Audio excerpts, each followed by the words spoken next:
ಸತ್ಯವನ್ನು ಹೇಳುತ್ತೇನೆ, ಸತ್ಯವನ್ನು ಬಿಟ್ಟು ಬೇರೆ ಏನು ಹೇಳೋದಿಲ್ಲ. ನ್ಯಾಯಾಂಗ ಕಾನೂನಿಗೆ ತಕ್ಕಂತೆ ನ್ಯಾಯ ನಿರ್ಣಯ ನೀಡುವ ಪ್ರತ್ಯೇಕ ವ್ಯವಸ್ಥೆ ನ್ಯಾಯಾಂಗ ವ್ಯವಸ್ಥೆ. ಕಾನೂನು ಮತ್ತು ನ್ಯಾಯಾಂಗಗಳೆರಡೂ ರಾಜ್ಯದ ಆಡಳಿತ ವ್ಯವಸ್ಥೆ ಬಹುಮುಖ್ಯವಾದ ಪಾತ್ರ ವಹಿಸುತ್ತದೆ.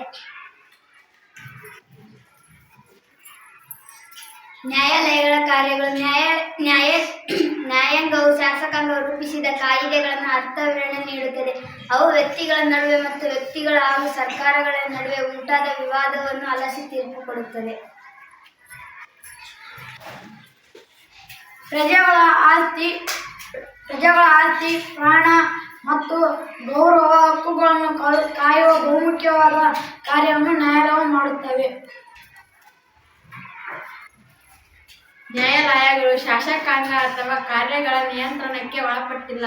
ಅವು ಪಕ್ಷಪಾತವಿಲ್ಲದೆ ಸ್ವತಂತ್ರವಾಗಿ ಕಾರ್ಯನಿರ್ವಹಿಸುತ್ತವೆ.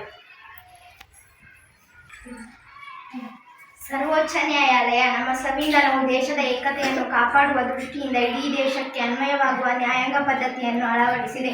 ದೇಶದ ಅತ್ಯುನ್ನತ ನ್ಯಾಯಾಲಯವೇ ಸರ್ವೋಚ್ಚ ನ್ಯಾಯಾಲಯ.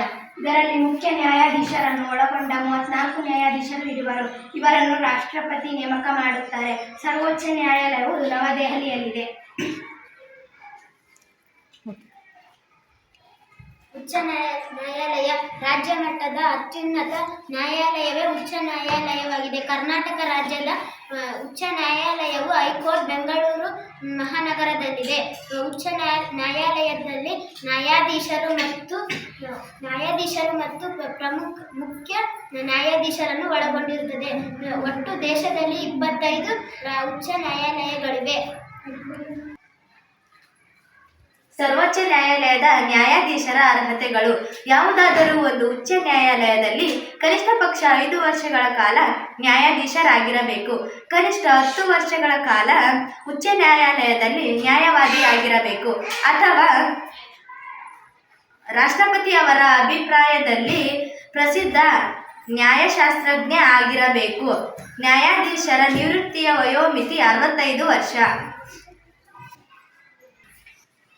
ಉಚ್ಚ ನ್ಯಾಯಾಲಯದ ನ್ಯಾಯಾಧೀಶರ ಅರ್ಹತೆಗಳು.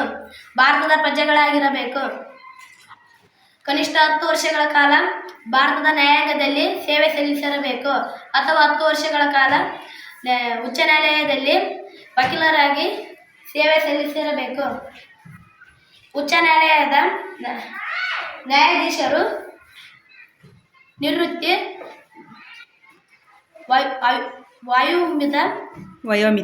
ವಯೋಮಿತಿ 62 ವರ್ಷ. ಉಚ್ಚ ನ್ಯಾಯಾಲಯದಲ್ಲಿ ಇಂಗ್ಲಿಷ್ ಅಥವಾ ಸ್ಥಳೀಯ ಭಾಷೆಗಳನ್ನು ಬಳಸಬಹುದು. Very good. ರಾಷ್ಟ್ರಪತಿಯವರು ಒಂದು ರಾಜ್ಯದ ಮುಖ್ಯ ನ್ಯಾಯಾಧೀಶರನ್ನು ನೇಮಕ ಮಾಡುವಾಗ ಸರ್ವೋಚ್ಚ ನ್ಯಾಯಾಲಯದ ಮುಖ್ಯ ನ್ಯಾಯಾಧೀಶರನ್ನು ಆಯಾ ರಾಜ್ಯಗಳ ರಾಜ್ಯಪಾಲರೊಡನೆ ಸಮಾಲೋಚಿಸಿ ನೇಮಕ ಮಾಡುವರು. Very good. ಸರ್ವೋಚ್ಚ ನ್ಯಾಯಾಲಯದ ಕಾರ್ಯಗಳು. ಕೇಂದ್ರ ಮತ್ತು ರಾಜ್ಯ ಹಾಗೂ ರಾಜ್ಯಗಳ ನಡುವಿನ ವಿವಾದಗಳನ್ನು ಬಗೆಹರಿಸುವುದು. ಪ್ರಜೆಗಳ ಮೂಲಭೂತ ಹಕ್ಕುಗಳನ್ನು ರಕ್ಷಿಸಲು ವಿವಿಧ ರಿಟ್ ಆಜ್ಞೆಗಳನ್ನು ಹೊರಡಿಸುವುದು. ಸಂವಿಧಾನವನ್ನು ಅರ್ಥೈಸುವುದು. ರಾಷ್ಟ್ರಪತಿ ಅವರು ಸರ್ವೋಚ್ಚ ನ್ಯಾಯಾಲಯದ ಸಲಹೆ ಅಭಿಪ್ರಾಯಗಳನ್ನು ಕೇಳಿದಾಗ ಅವುಗಳನ್ನು ನೀಡುವುದು. ಅಗತ್ಯವಾದ ನಿಯಮಾವಳಿಗಳನ್ನು ರಚಿಸುವುದು.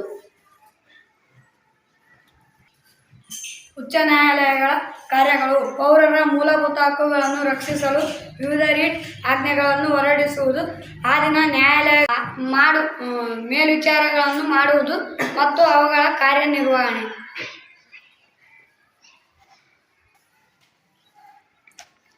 ಭಾರತ ಸರ್ವೋಚ್ಚ ನ್ಯಾಯಾಲಯದ ಈಗಿನ ಮುಖ್ಯ ನ್ಯಾಯಮೂರ್ತಿ ಶ್ರೀ ಸೂರ್ಯಕಾಂತ್. ಇವರು 2025 ನವೆಂಬರ್ 24ರಂದು ಭಾರತದ 53ನೇ ಮುಖ್ಯ ನ್ಯಾಯಮೂರ್ತಿಗಳಾಗಿ ಕಾರ್ಯನಿರ್ವಹಿಸುತ್ತಿದ್ದರು.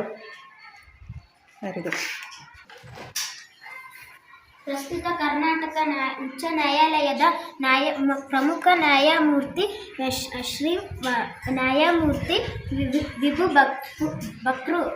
ಇವರು 2025 ಜುಲೈ 19ರಂದು ಅಧಿಕಾರಕ್ಕೆ ಸ್ವೀಕರಿಸಿದರು. Very good.